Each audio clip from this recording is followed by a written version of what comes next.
প্রিয়তমার সাফল্যের পর শাকিব খানের বৃহস্পতি এখন তুঙ্গে।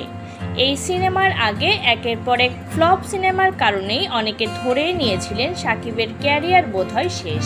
তবে নিজেকে নতুন করে আবিষ্কার করেন ঢাকায় ছবির কিং, সৌজন্য ভার্সেটাইল মিডিয়া।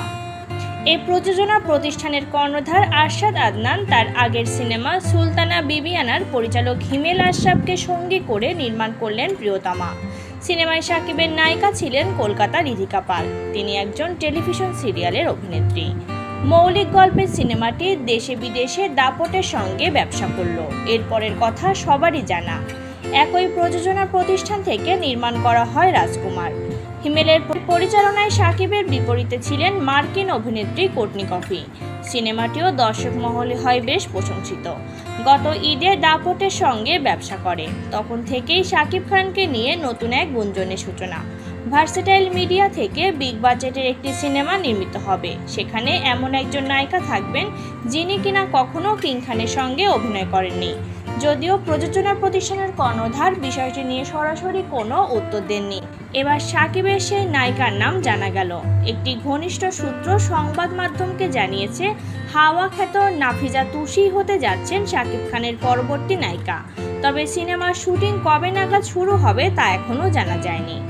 এরই মধ্যে প্রযোজনা প্রতিষ্ঠানের পক্ষ থেকে শুটিংয়ের সব প্রস্তুতি সম্পন্ন হয়েছে। এখন অপেক্ষা শাকিবের শিডিউলের।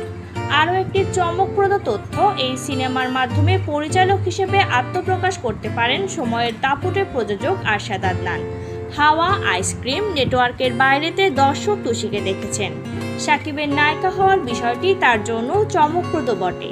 হাওয়ার সাফল্যের পরও দীর্ঘদিন কোনো কাজে দেখা যাচ্ছে না তুষিকে। মাঝে তিনি সংবাদ মাধ্যমকে সাক্ষাৎকারে বলেছিলেন বড় কিছুর মাধ্যমেই হাজির হবেন। আপাতত এ নিয়ে মুখ খোলা নিষেধ। সূত্রের খবর, শাকিব তুষির সিনেমাটি নিয়ে বিশেষ পরিকল্পনা এঁটেছে ভার্সেটাইল মিডিয়া। তাদের এই সিনেমাটিও বিশ্বব্যাপী মুক্তি দেওয়া হবে। গল্প ও শুটিং লোকেশনও থাকবে বৈচিত্র্য। এছাড়া এই প্রযোজনা প্রতিষ্ঠান থেকে টানা একের পর এক সিনেমা নির্মাণ হবে। বছর জুড়েই দর্শকদের হলমুখী রাখতে ও বিশ্ববাজারে বাংলাদেশের সিনেমার বাজার ধরতে এমন সিদ্ধান্ত নিয়েছেন ভার্সেটাইল মিডিয়ার কর্ণধার আরশাদ আদনান।